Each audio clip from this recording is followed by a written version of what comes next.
जय मां लक्ष्मी। जय श्री हरि विष्णु भक्तों, पूरे वर्ष भर में 24 एकादशियां आती हैं, लेकिन जिस साल अधिक मास या पुरुषोत्तम मास आता है उस साल 2 अधिक एकादशी यानी कुल मिलाकर के 26 एकादशी आती है। प्रत्येक महीने में 2 बार एकादशी आती है, एक कृष्ण पक्ष में दूसरे शुक्ल पक्ष में। दोनों ही एकादशियों का भिन्न भिन्न महत्व हमारे धर्म ग्रंथों और पुराणों में बताया हुआ है। एकादशी का व्रत भगवान श्री हरि लक्ष्मीनारायण जी का परम प्रिय व्रत है। एकादशी का व्रत करने से मनुष्य के कई जन्मों के पाप जड़ से नष्ट हो जाते हैं तथा उनके पुण्य का उदय होता है। जब मनुष्य के जन्म जन्मांतर के पाप नष्ट हो जाते हैं तभी उन्हें सांसारिक एवं भौतिक सुखों की प्राप्ति होती है। कृष्ण पक्ष में आने वाली एकादशी में व्रत करने से पूर्वजों और पितरों का आशीर्वाद प्राप्त होता है। वंश की वृद्धि के साथ संतान सुख की प्राप्ति भी होती है। इसी प्रकार शुक्ल पक्ष को पड़ने वाली एकादशी को व्रत करने से पितृ मातृकाओं एवं मातृकाओं को प्रसन्नता होती है और उन्हें मुक्ति मिलती है। पुराणों के अनुसार जो व्यक्ति एकादशी करता रहता है वह जीवन में कभी भी संकटों से नहीं गिरता और उसके जीवन में धन और समृद्धि बनी रहती है। तो आज की इस वीडियो में हम आपसे बात करने वाले हैं वरुथनी एकादशी के बारे में। हर वर्ष वैशाख महीने में वरुथनी एकादशी मनाई जाती है। ये पर्व वैशाख महीने में कृष्ण पक्ष की एकादशी तिथि को मनाया जाता है। इस दिन जगत के पालनहार भगवान श्री हरि विष्णु की पूजा उपासना की जाती है।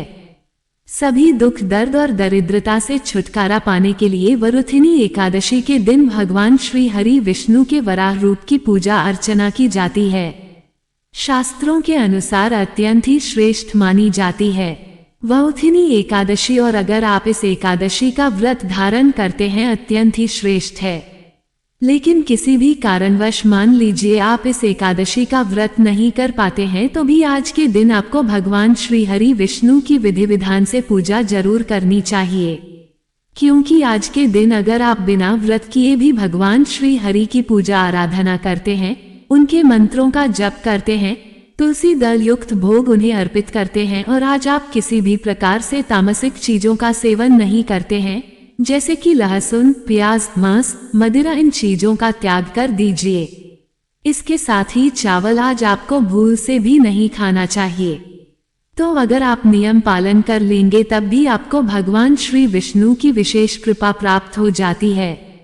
एकादशी के नियम एक दिन पहले यानी दशमी तिथि से ही प्रारंभ हो जाते हैं। एक दिन पहले ही स्नान करके शुद्ध भोजन करना चाहिए। दशमी तिथि को भी लहसुन प्याज का सेवन नहीं करना चाहिए। मसूर की दाल का या बैंगन का सेवन नहीं करना चाहिए। इसके अगले दिन जो वरुथनी एकादशी का दिन होता है उस दिन सुबह उठकर स्नान किया जाता है। अगर आपके आसपास कोई पवित्र नदी हो, तालाब, सरोवर, कुंड हो तो वहां पर आप स्नान कर सकते हैं, या फिर तुलसी जी की जड़ की मिट्टी थोड़ी सी अपने शरीर पर लगाकर भी स्नान किया जा सकता है। इसके बाद भगवान श्री हरि विष्णु की पूजा मंत्रों के साथ करें। उपवास रखकर व्रत की कथा पढ़ें। अपने पूरा दिन भगवान श्री हरि का ध्यान करें और इस दिन आप अपने सामर्थ्य के अनुसार कुछ न कुछ दान दक्षिणा जरूर दें। एकादशी के दिन चावल का दान नहीं दिया जाता है, लेकिन द्वादशी तिथि को चावल का दान और चावल का सेवन जरूर करना चाहिए। जैसा कि हर व्रत में आपको बताया जाता है कि एकादशी के दिन महिलाओं को सिर से स्नान नहीं करना चाहिए और तुलसी पत्र भी नहीं तोड़ना चाहिए। दोस्तों, एकादशी के व्रत में चावल का सेवन बिल्कुल भी नहीं किया जाता है। साथ ही इस दिन चावल बिल्कुल भी नहीं बनाए जाते। शास्त्रों में बताया गया कि अगर आप चावल खाते हैं तो वह चावल नहीं, आप कीड़े मकोड़े खा रहे हैं। इसलिए आपको इस दिन चावल नहीं चाहिए और न ही इसका सेवन करना चाहिए। यदि आप ऐसा करते हैं तो आपका व्रत खंडित हो जाएगा। दोस्तों, एकादशी के एक दिन पहले यानी दशमी तिथि से ही आपको प्याज, लहसुन, मसूर की दाल और चावल का सेवन बंद कर देना चाहिए। दशमी एकादशी और इसके बाद द्वादशी के दिन भी प्याज, लहसुन, मसूर, उड़द, चने की दाल आदि का सेवन ना करें। इसके साथ ही आप इन 3 दिनों में शहद का सेवन भी ना करें और ना ही एकादशी के दिन सेब की फली का सेवन करें। इस बात का आपको ध्यान रखना चाहिए। वरुथनी एकादशी के दिन भगवान श्री हरि विष्णु के वराह अवतार की पूजा के दौरान उन्हें नीले रंग के फूल अर्पित करें। इसके अलावा भगवान वराह को नीले रंग के खाद्य पदार्थों का ही भोग लगाएं, क्योंकि वराह भगवान को नीला रंग अति प्रिय है। वरुथिनी एकादशी के दिन अगर आप दान करना चाहते हैं तो अनाज, वस्त्र, धन आदि के अलावा एक और चीज का दान अवश्य करें। वो वस्तु है नीले रंग का रत्न या नीले रंग की माला। आप अपनी क्षमता अनुसार रत्न या माला का दान करें। रुथनी एकादशी के दिन भगवान श्री हरि विष्णु की चतुर्भुज प्रतिमा को ही पूजा में रखें।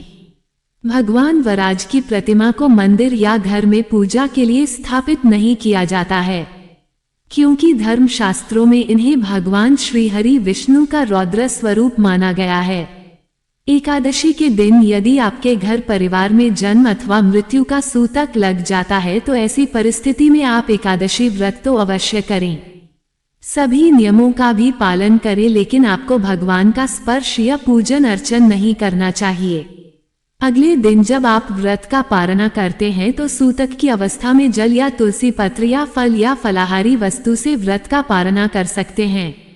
यदि आप यात्रा में हैं या कहीं बाहर हैं और पूजा पाठ या पारणा की व्यवस्था नहीं हो पा रही है तो आंख बंद करके मानसिक रूप से मन में सभी वस्तु का सभी विधि का ध्यान करते हुए यदि आप एकादशी व्रत करेंगे तो आपको एकादशी पूजा का व्रत का पूरा पुण्य प्राप्त होगा, क्योंकि हमारे धर्म ग्रंथों और पुराणों में मानसिक पूजा का भी विधान बताया गया है। और इसी तरह यदि कोई माताएं बने मासिक एक धर्म पीरियड की अवस्था में रहती हैं तो ऐसी अवस्था में भी उनको व्रत करना चाहिए। व्रत के नियमों का भी पालन करना चाहिए, लेकिन उनको भगवान का स्पर्श या पूजन अर्चन नहीं करना चाहिए।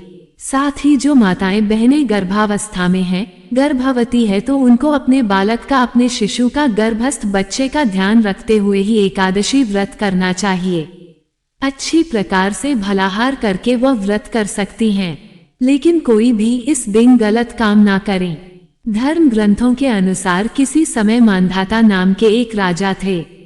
एक बार वे जंगल में तपस्या कर रहे थे, तभी वहां एक भालू आकर उनका पैर खाने लगा।